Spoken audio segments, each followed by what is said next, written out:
Talk TV, and you'll see I'm not alone in the studio today. I always enjoy when I got guests joining us in studio, and she is your Miss Mississippi Volunteer 2024, Miss Evans Rhett of Columbus, Mississippi, newly crowned like 2 weeks ago. So you are still in the midst of the whirlwind. So congratulations. Thank you so much. I'm happy to be here. I'm happy for you to be here, and I'm also happy that this particular, I guess, pageant circuit is sort of really picking up in popularity and steam, because I think volunteering is such a great sort of platform or thing to sort of stand on and talk about. So let's talk about the pageant. How is Miss Mississippi Volunteer a little bit different than other pageant circuits in the state?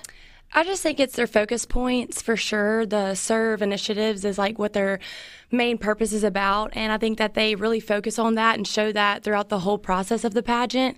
And that's one thing that really made me go towards this program. Which just happened, you mentioned 2 weeks ago there in Tupelo. And so how does it set up? From girls all over Mississippi come to it? Do you have to win to get into it, kind of like with Miss Mississippi? What's kind of the setup to get to the pageant? You claim a title, and then you just prepare, and you show up, and you have fun, and you do what you prepared for. So that's how it goes. So with volunteering being like that main sort of component to it, how judged is probably the right word, but are y'all judged on service or volunteerism, if that's a real word? We are. Everyone goes into it with their own individual serve initiative. And so you go into the interview and you talk about your serve initiative, and then if you are to win, then you go over the drive campaign serve initiative. So that's how they put that in there. So what was your serve initiative that you came into the pageant with? The Magnolia Movement. I had 2 prior initiatives before going into this, and one of them was Wake Up for Down Syndrome, and another one was media and music, or mental health and music. I'm so sorry. And my one for this was the Magnolia Movement. It was really just to broaden my demographic so I could go to different places and volunteer and just really put myself out there in whatever community that needed me. Well, share a little background about the other 2, because they seem really important and good work as well. Yeah, so I had a cousin that was born with Down syndrome, and that's how I started Wake Up for Down Syndrome. His name was Wake, so that's where the name came from, yes. And really it was just spreading knowledge on how their differences need to be just more knowledgeable to people in the community, and really just what helps them, and giving back and just making people more knowledgeable on Down syndrome.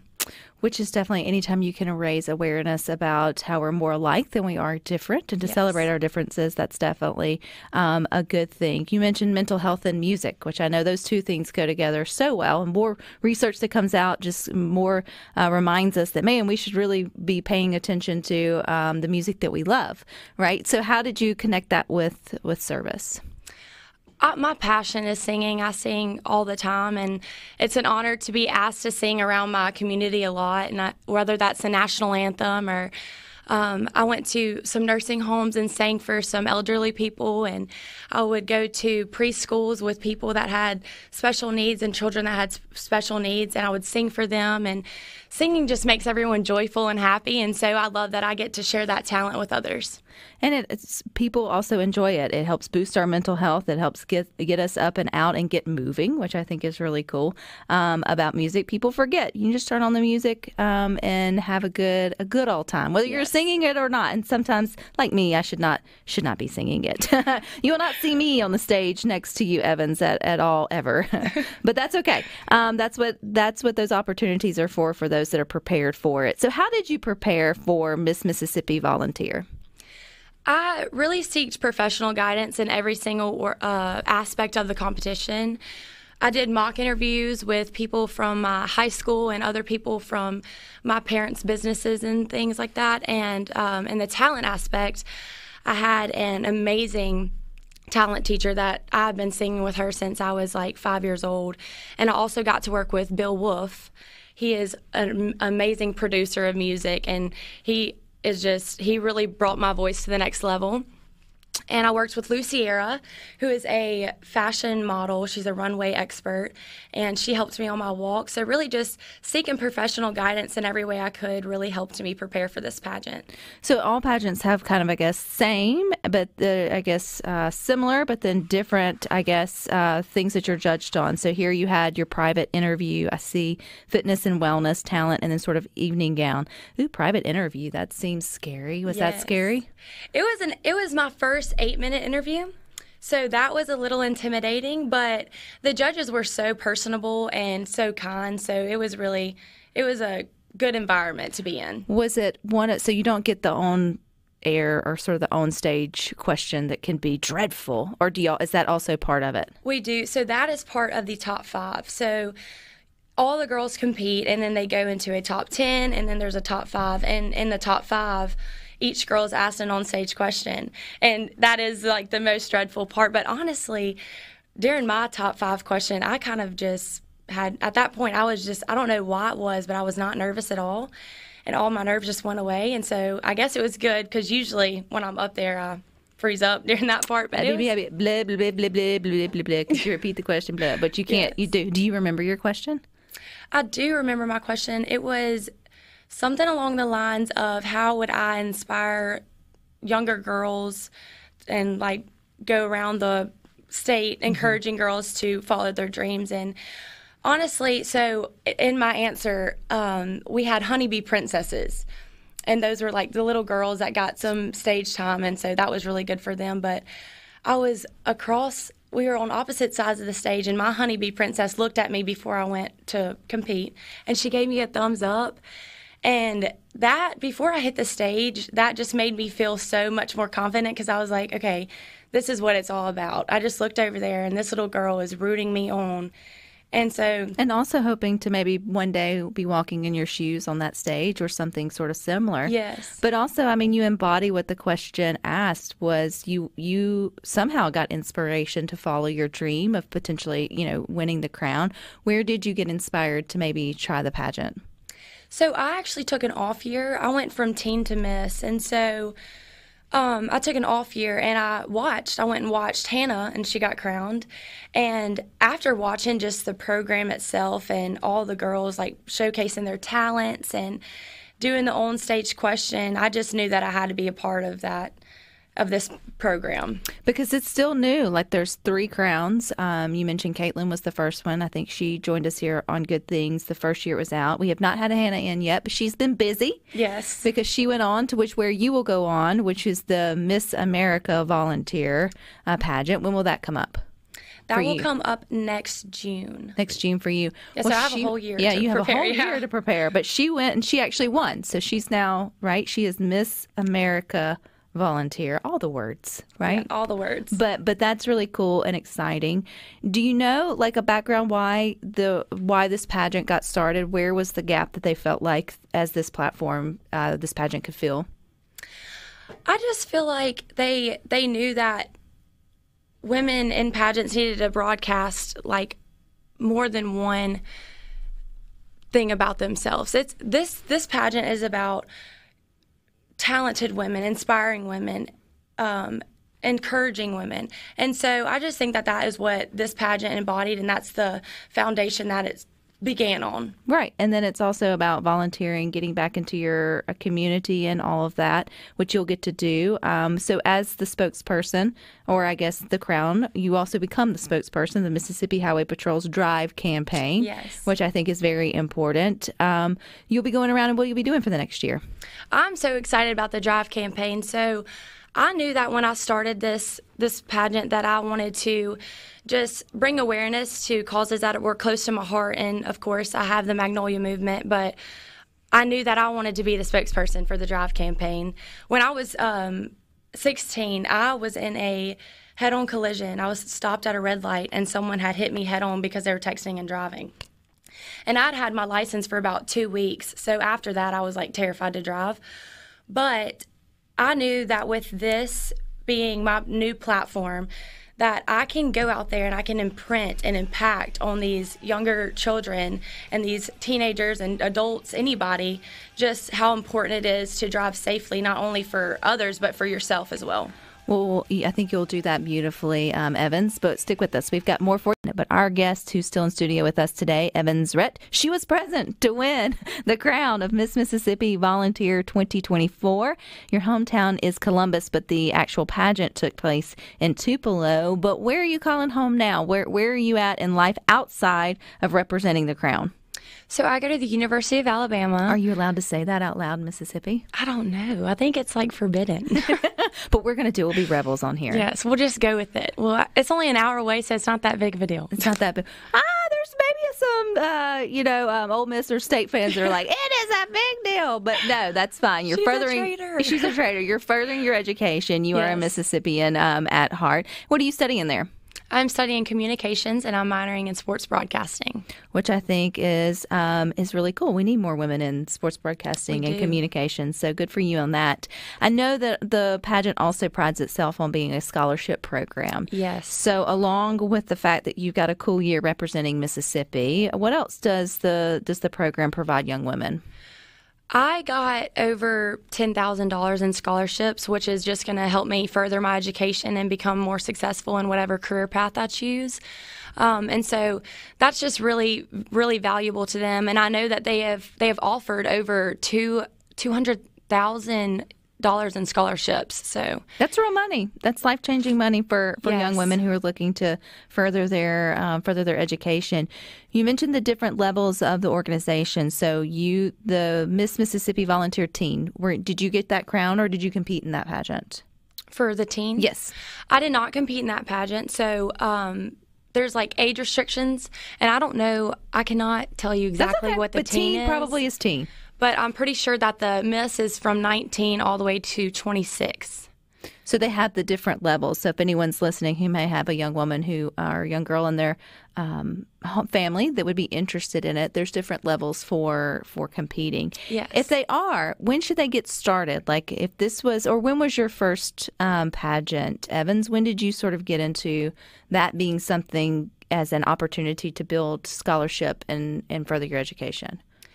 So I haven't been doing pageants since I was like very young, but I would say my first pageant was in 2019, and I took a couple years off. I did them sporadically, but they were all teen pageants. So this was actually my first Miss pageant. So making that jump from teen to Miss was very big, but good because of my support system that I had. So it was easier. Yes. Well, and also, too, in reminding young women that they are the opportunity to get scholarship programs. You know, some girls sort of shy away with all the different things that are going on. But would you say embrace it and give it a shot if you have a young woman that's interested in it? My motto is don't knock it till you try it. So I would go for it. There's nothing that you won't get out of doing this. You either grow or you learn a lesson or you better your interview skills or you get in front of a crowd for the first time and sing a song. So I am telling the little girls out there and whoever wants to do this pageant, just try it. Just try it. I mean, give it a try. You never know. You never know what may happen or come of it. But the other part to this you were speaking on was the fact that now you are the new spokesperson for the Mississippi Highway Patrol's Drive campaign, which is teaching driving safety skills to teenagers. Yes. How will you be that spokesperson? How will you be that advocate? What will that role look like for you? I'll be going around and talking to many students about just driving safe and the tools that they can use to drive safer. And not just talking, but teaching little things that could just affect you hugely. Like, for instance, instead of texting and driving, use Siri and voice memo something or just call instead. And my goal is to, if I impact one person at every single appearance that I make talking about safety driving, then I've done my job there. So other than texting and driving, which we all know that's obnoxious and annoying and we shouldn't be doing it, yes. But I know that teens are hard-headed and that's probably one. If they can figure out a device that when your teen gets in the car, it shuts off their phone, that will be $1 million. Every parent listening to good things would buy into that. But that's not the only thing that creates problems for teen drivers. So what are some of the other tools or tips that you'll be sharing? So, some of them are very easy, just wearing your seatbelt and just really imprinting on the little things about safe driving and just showing stories and telling stories. I feel like that is one way that you can really get to teens. When they see a visual or have a personal story that someone's telling, it really sticks with them rather than just, I mean, not to say this, but like adults sometimes are just like, and especially with the highway patrolmen, they're saying like, wear your seatbelt. Well, everyone knows that the police officers are going to tell you. So I feel like it's really good what they're doing with people like me and Hannah to get on the teen level and really get it out there. How can people, if they wanted you to come and speak to a specific group of teens, is there a way to do that, or do you already have someone who's working your schedule out for that? Yeah, so there's a link that we can send to whoever reaches out. On Instagram, there's a Mississippi volunteer page, and you can go to the email in their bio, and we will send you the link. And you can fill out this form, and I will come make an appearance, me and Rebecca, my teen. Not me. Yeah, not me, but both of us together. Yes, Rebecca, my teen, she will come and just talk about safe driving.